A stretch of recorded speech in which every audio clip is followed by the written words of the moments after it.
Hello दोस्तों, स्वागत करता हूं आपका अपना यूट्यूब चैनल बिहारी एसएससी भारी पर। तो जितने लोग भी सीजीएल 2024 का टारगेट कर रहे हैं या सीजीएल 2024 का इंतज़ार कर रहे थे कि सीईटी लागू होगा या कैसे एग्ज़ाम होगा, क्या पैटर्न रहेगा, क्या-क्या चेंजेस देखने को मिल सकता है, उन सभी का जो वेटिंग था या इंतज़ार था वो ख़त्म हो चुका है। सीजीएल 2024 के लिए नोटिफिकेशन आ चुका है। नोटिफिकेशन न बोले, इसको कैलेंडर बोलते हैं। कैलेंडर रिलीज हो चुका है और सितंबर अक्टूबर में सीजीएल कंडक्ट किया जाएगा, सीजीएल एग्ज़ाम 2024 में। और उसका जो नोटिफिकेशन आएगा वो जुलाई अगस्त में आएगा। तो जितने लोग भी सीजीएल का तैयारी कर रहे हैं या करने के लिए सोच रहे हैं या सीजीएल के बारे में अपने पूरे जीवन को डेडिकेट कर चुके हैं कि एक पोस्ट सीजीएल में लेना है, तो उन सभी के लिए खुशी की बात है कि सीजीएल 2024 का कैलेंडर जारी हो चुका है। तो जितने लोग भी जो सीजीएल को अपना ज़िंदगी मान चुके हैं, अपना लक्ष्य मान चुके हैं कि सीजीएल में एक पोस्ट लेना है, चाहे उसको इंस्पेक्टर बनना है या इनकम टैक्स में जाना है, जीएसटी बनना है, एक्साइज बनना है या फिर जो भी बनना है, एएसओ बनना है, डबलएओ बनना है, कुछ भी बनना है, तो उसके लिए खुशखबरी है। और जितने भी लोग हैं उन सभी के लिए वेरी वेरी कांग्रेचुलेसन, क्योंकि अब इस चीज़ का बहुत लोगों का इंतज़ार था और बहुत सारे लोगों का डाउट था कि सीईटी आएगा, इसका पैटर्न चेंज होगा, या बहुत सारे डाउट था, अलग अलग प्रकार के डाउट था। तो सभी का डाउट ख़त्म हो चुका है, क्योंकि 2024 तक कुछ भी सीईटी वगैरह कुछ नहीं लागू होने वाले हैं। तो आप सभी का अंतिम मौका है आप सभी के पास, क्योंकि अगला हो सकता है 2025 में सीईटी लावे या कुछ भी लावे, इलेक्शन है तो कुछ भी वहाँ पर गड़बड़ हो सकता है या कुछ भी चेंजिंग हो सकता है। तो 24 में मौका मिला है आप लोगों को, और 24 तक आप लोग अपना अपना एक जॉब ले लीजिए, एक एक पोस्ट अपना अपना ले लीजिए, कंफर्म कर लीजिए। तो जितने लोग भी हैं उन सभी के लिए बहुत बहुत कांग्रेचुलेसन है। और बात रहती है कि सीएचएसएल क्या होगा, तो सीएचएसएल अभी सीजीएल से पहले होगा। 2024 का जो सीएचएसएल होगा वो सीजीएल से पहले होगा, अप्रैल मई में सीएचएसएल हो जाएगा। तो उसके लिए भी अगर आप सीजीएल का तैयारी करेंगे तो सीएचएसएल निकल ही जाएगा, क्योंकि पैटर्न दोनों का सेम है, सिलेबस सेम है, सब कुछ सेम है। तो आप दोनों एग्ज़ाम को टारगेट रखें, क्योंकि कहीं न कहीं आपको एक एग्ज़ाम निकालना है और अपने आप को एक सेटल करना है। उसके बाद सीजीएल करिए या फिर यूपीएससी करिए, बहुत कुछ है आगे, अपॉर्चुनिटी मिलते रहेगा, लेकिन सबसे पहले एक जॉब लेनी है। तो अब बात करते हैं कि तैयारी कैसे होगा। तो देखो दोस्त, किसी का मतलब कोर्स वगैरह मत लेना। कोर्स लेना आप लोगों के पास अगर ढेर सारे पैसे हैं तो आप लोग कोर्स ले सकते हैं, लेकिन मैं तो कहूँगा कि अभी से 10 महीना टाइम बचा हुआ है सीजीएल 2024 के लिए।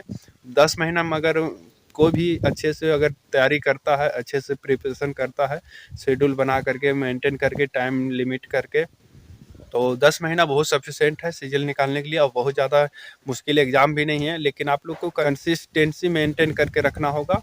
और अगर आप रेगुलरिटी नहीं मेंटेन करेंगे तो आपका एग्ज़ाम, कोई भी एग्ज़ाम नहीं निकलेगा। सीजीएल क्या है, ये कोई एमटीएस भी नहीं निकलेगा, ना तो रेलवे ग्रुप डी का एग्ज़ाम निकलेगा। तो आप लोग कंसिस्टेंसी मेंटेन करके रखेंगे तो कोई भी एग्ज़ाम 10 महीना बहुत है, सफिशिएंट है निकालने के लिए। तो आप लोग को करना क्या है, तो सबसे पहले आप लोगों को बताता हूँ कि किरण का प्रीवियस ईयर बुक है, चाहे आप मैथ हो लो या फिर इंग्लिश लो, दो ही चीज़ ज़्यादा सभी लोग को दिक्कत करता है। तो मैथ के लिए आप लोग किरण प्रीवियस ईयर लेकर के उसको एक एक क्वेश्चन कर लीजिए, जितने भी है 2017 से लेकर के 2022 तक जो भी हुआ है, 2023 का मेंस तक वो अभी आ जाएगा छप करके। तो किरण का कर लीजिए प्रीवियस ईयर मैथ को, उसको 2 बार ख़त्म कर दीजिए, बहुत टाइम है। एक दिन का 20 क्वेश्चन का टारगेट बना, और एक एक सप्ताह में एक चैप्टर को 2-3 बार रिवीजन कर लीजिए, कम से कम 150 क्वेश्चन एक चैप्टर के करिए, तो वो मैथ कंप्लीट हो जाएगा।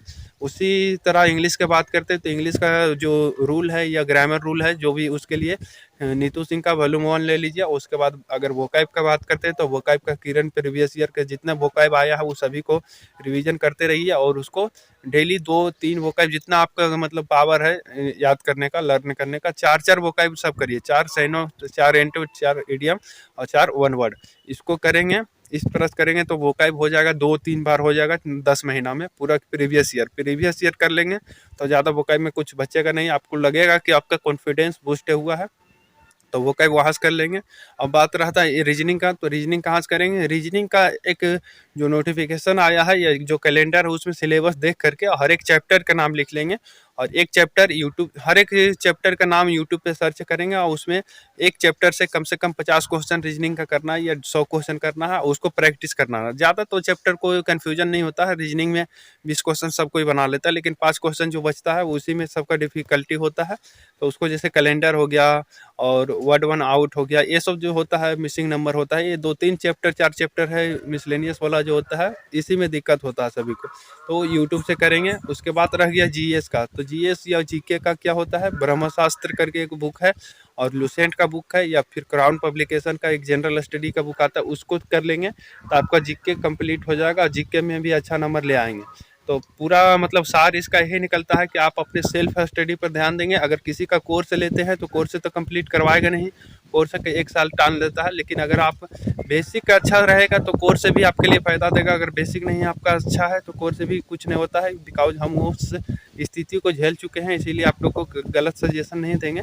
और आप लोग तैयारी करेंगे मन तन से और सीजीएल 2024 में सिलेक्शन लेना है। बैच किसी का नहीं लेना है, पढ़ना है तो यूट्यूब से पढ़ो, मेहनत करो। और यूट्यूब से भी पढ़ेंगे तो आप क्वेश्चन को 2-3 बार खुद से करना। अगर बैच किसी का ले रहे हैं, आप क्वेश्चन नहीं करेंगे, सोचेंगे सर जो करवा रहे हैं उससे हो जाएगा, तो आपको करने से आप जितना पेन को घिसिएगा ना उतना ही आपका कॉन्फिडेंस बूस्ट होगा। तो आपको खुद से करना होगा। फिर मिलेंगे अगले वीडियो में, तब तक के लिए जय हिंद, जय भारत।